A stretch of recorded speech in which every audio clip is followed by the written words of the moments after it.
अस्सलामुअलैकुम, वेलकम है आप सभी का इस नई वीडियो में। तो आज का ये वीडियो आप सभी के लिए बहुत ही ज़्यादा इंपॉर्टेंट रहने वाला है। आज इस वीडियो में मैं आपके साथ बात करने वाला हूं जम्मू कश्मीर में होने वाले जीएनएम के एडमिशन्स के बारे में। आप सभी लोग जानते हैं कि जीएनएम मेडिकल फील्ड का एक ऐसा कोर्स है जिसको हम जनरल नर्सिंग भी कहते हैं। ये मेडिकल फील्ड का एक ऐसा कोर्स है जिसमें मेडिकल वाले बच्चों के साथ साथ आर्ट्स और कॉमर्स वाले बच्चे भी एलिजिबल होते हैं। यानी कि अगर आप 11th-12th में मेडिकल बैकग्राउंड से ना भी हैं तो भी आप नर्सिंग के फील्ड में जाना चाहते हैं, लेकिन आप यहाँ पे जीएनएम करके मेडिकल के फील्ड में जा सकते हैं। तो इस वीडियो में मैं आपके साथ इसी जीएनएम के बारे में डिटेल में इंफॉर्मेशन देने वाला हूं कि जीएनएम होता क्या है, इसका एलिजिबिलिटी का क्राइटेरिया क्या होता है, सिलेक्शन का प्रोसीजर क्या होता है, एग्जाम होगा या मेरिट होगा, फॉर्म्स कब तक आ जाएंगे, सीट्स कितनी है, सारी चीज़ें आपके साथ मैं एक्सप्लेन करके समझाऊंगा। ये वीडियो बहुत ही ज़्यादा इंपॉर्टेंट रहेगा। इस वीडियो को पूरा एंड तक देख लेना, चैनल को भी सब्सक्राइब कर देना, व्हाट्सएप और टेलीग्राम ग्रुप ज्वाइन कर लेना, लिंक डिस्क्रिप्शन में आपको दोनों की मिल जाएगी। तो चलिए वीडियो को शुरू कर ले। तो देख लेते हैं यहाँ पे जीएनएम के एडमिशन्स के बारे में। तो साथ में आप हमें इंस्टा पे भी फॉलो कर सकते हैं, लिंक उसकी भी आपको डिस्क्रिप्शन में मिल जाएगी। तो जीएनएम की अगर मैं बात करूं तो सबसे पहले मैं आपको जीएनएम का थोड़ा सा बैकग्राउंड बता देता हूं कि जीएनएम होता क्या है। देखो, जीएनएम जो हमारा होता है ये नर्सिंग का हमारा डिप्लोमा कोर्स होता है। देखो, हमारे पास दो टाइप के कोर्स होते हैं, एक हमारे डिग्री होते हैं, एक हमारे डिप्लोमा कोर्सेज होते हैं। उसी तरह से जो जीएनएम हमारा है ये नर्सिंग फील्ड का यानी कि बीएससी नर्सिंग का डिप्लोमा कोर्स है। इस कोर्स का यहाँ पे ड्यूरेशन कितना होता है? 3 साल का इस कोर्स का यहाँ पे ड्यूरेशन होता है। यानी कि ये हमारा नर्सिंग का डिप्लोमा कोर्स है जिसका ड्यूरेशन कितना है? 3 साल का है। ठीक, इसमें आपको क्या है, इसमें आपको नर्सिंग के बारे में समझाया जाता है, पेशेंट केयर के बारे में समझाया जाता है। तो ये सारा आपको नर्सिंग पेशेंट केयर के रिलेटेड ही ये पूरा का पूरा कोर्स होता है।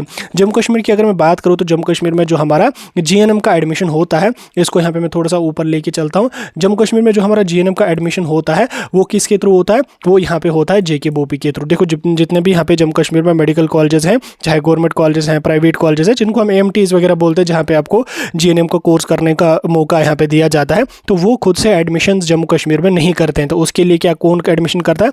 उसके लिए हमारा जेकेबीओपी यहाँ पे एडमिशन का पूरा का पूरा प्रोसेस यहाँ पे समझाता है। तो कैंडिडेट्स को क्या काम करना पड़ता है? उनको जेकेबीओपी का फॉर्म भरना पड़ता है, जेकेबीओपी के एंट्रेंस में पार्टिसिपेट करना पड़ता है, और उस एंट्रेंस में उनका जो मेरिट बनेगा उसके बेस पे उनकी यहाँ पे सिलेक्शन हो जाती है। अभी आगे चल के मैं आपको एंट्रेंस के बारे में और डिटेल में समझाने की कोशिश करूँगा। तो आगे हम चलते हैं।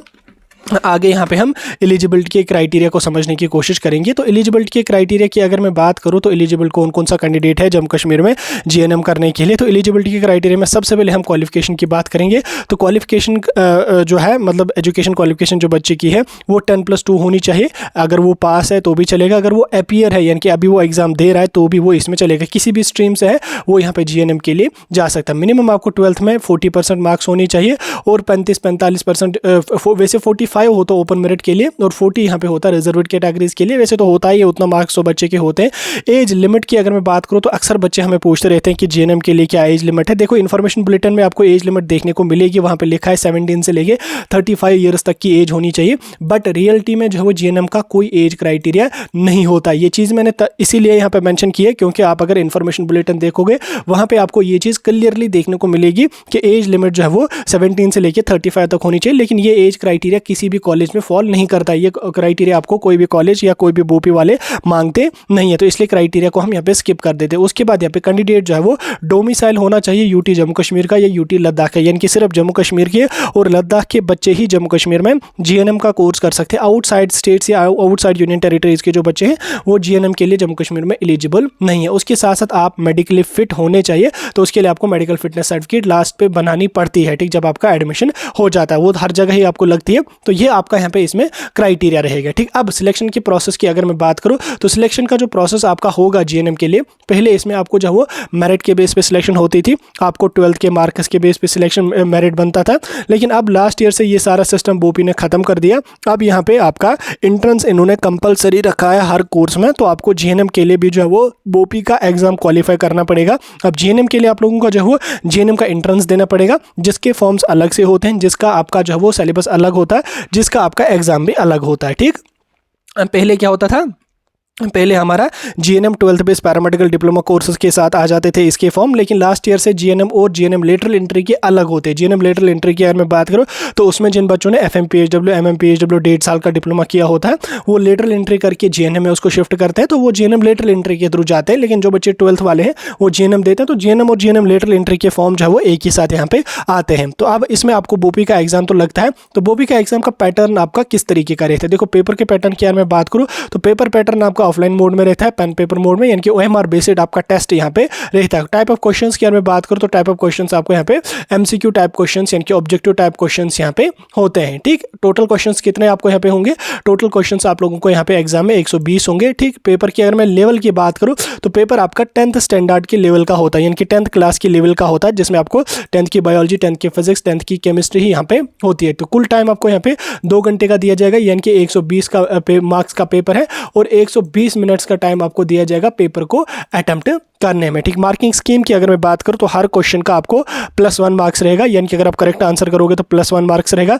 और नेगेटिव मार्किंग की अगर मैं बात करूँ तो 0.25 की यहाँ पे आपको नेगेटिव मार्किंग भी देखने को मिलेगी, यानी कि 1/4 आपको यहाँ पे नेगेटिव मार्किंग देखने को मिलती है GNM के लिए। ठीक, नो नेगेटिव मार्किंग नहीं होती है, इसमें 0.25 की नेगेटिव मार्किंग यहाँ पे होती है। ठीक, अब एंट्रेंस अगर आपका होता है तो उसमें सिलेबस आपका कितना रहेगा इसको भी ज़रा हम देखेंगे। सिलेबस की अगर मैं बात करूँ GNM की, तो GNM का सिलेबस आपका 10th स्टैंडर्ड के लेवल का यहाँ पे होता है, इसमें 11th 12th आपका कुछ भी नहीं होता है। ठीक, तो 10th स्टैंडर्ड की क्या, 10th की आपकी जो फिजिक्स है, 10th की जो केमिस्ट्री है, 10th की जो बायोलॉजी है, वो ही आपको NCERT के अकॉर्डिंग पढ़नी पड़ेगी। तो वही आपका यहाँ पे GNM के लिए सिलेबस रहेगा। 10th की फिजिक्स में आप मोशन, ग्रेविटी, जो चैप्टर्स इसमें है वही चैप्टर्स आपको यहाँ पे इसमें देखने को मिलेंगे। तो वही चैप्टर्स आपको GNM के सिलेबस में यहाँ पे देखने को मिलेंगे। अब हम GNM का जो आपकी प्रिपरेशन सीरीज है वो भी जल्दी ही स्टार्ट कर रहे हैं, तो आप उसको भी जाके चेकआउट कर सकते हैं। ठीक, एप्लीकेशन की प्रोसेस की अगर मैं बात करूँ तो एप्लीकेशन के प्रोसेस में GNM का जो सिलेबस है वो मैं टेलीग्राम ग्रुप में फॉरवर्ड करूंगा, आप ज्वाइन कर लेना टेलीग्राम पे, मैं आज शाम को वहाँ पे फॉरवर्ड करूंगा।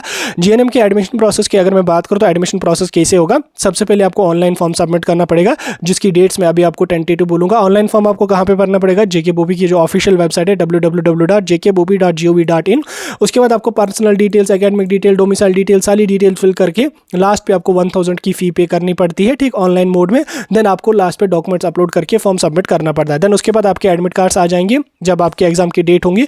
लगभग एक हफ्ता पहले आपको एग्जाम के एक हफ्ता पहले आपका एडमिट कार्ड आ जाएगा। एडमिट कार्ड आने के बाद आपको जो है वो एंट्रेंस में पार्टिसिपेट करना पड़ेगा। जो एग्जाम आपका जो है वो श्रीनगर में भी होता है और जम्मू में भी होता है। मे भी इस बार आपका जो वो आपके अपने डिस्ट्रिक्ट में भी शायद बोपी वाले इस बार एग्जाम सेंटर्स को जो वो एक्सपेंड कर रहे हैं। पहले इसके 2 ही सेंटर हुआ करते थे, श्रीनगर में और एक जम्मू में, लेकिन आपकी बार जो है वो बहुत सारी डिस्ट्रिक्ट्स में इनका एग्जाम सेंटर होने वाला है। ठीक, स्टेप 4 की अगर मैं बात करूं तो स्टेप 4 पे आपको यहाँ पे रिजल्ट आ जाएगा, मेरिट लिस्ट आपकी हो जाएगी, देन काउंसलिंग आपकी होगी, देन आफ्टर दैट आपका यहाँ पे एडमिशन हो जाएगा। ठीक, यहाँ तक आपको समझ आ गया। अब हम कुछ रजिस्ट्रेशन की डेट्स को समझने की कोशिश करेंगे। देखो, रजिस्ट्रेशन की जो डेट आपकी होगी वो यहाँ पे मार्च के महीने में स्टार्ट हो जाएगी। मार्च में किसी भी टाइम आपकी रजिस्ट्रेशन की डेट हो जाएगी और अप्रैल तक यहाँ पे आपका रजिस्ट्रेशन का प्रोसेस चलेगा, यानी कि कुल मिला के आपको 20 दिन का यहाँ पे टाइम दिया जाएगा अपना फॉर्म सबमिट करने के लिए। एंट्रेंस की डेट की अगर मैं बात करूँ तो मई के लास्ट वीक में या मई के महीने में या जून के महीने में आपका एग्जाम होगा।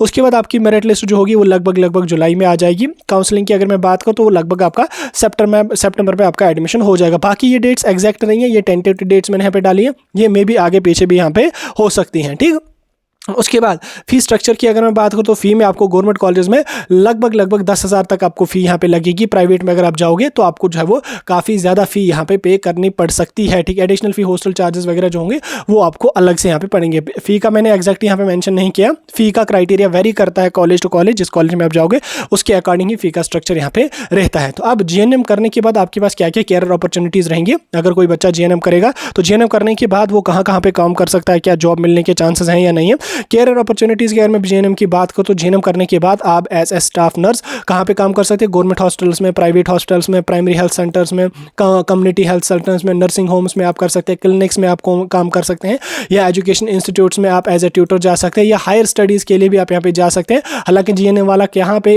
एज ए ट्यूटर जाएगा, ये मैंने इसलिए मेंशन किया क्योंकि अगर आप GNM करने के बाद उसको BSc में कन्वर्ट करना चाहते तो आपको कौन सा एग्जाम देना पड़ेगा?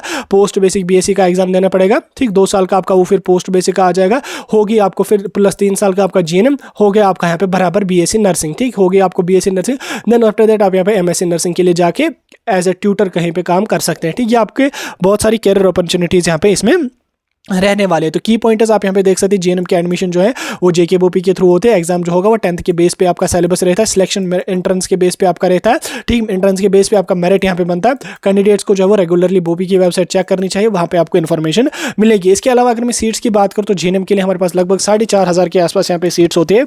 कॉलेजेस की अगर मैं बात करूँ तो GNM में हमारे पास जो है AMTs वगैरह होते हैं, जिनको आप GMCs वगैरह के नाम से भी जानते हैं। तो GMCs में ही आपके AMTs होते हैं जहाँ पे आपको GNM का कोर्स करवाया जाता है। तो GNM में बहुत सारी सीट्स हैं, कंपटीशन इसमें उतना नहीं है।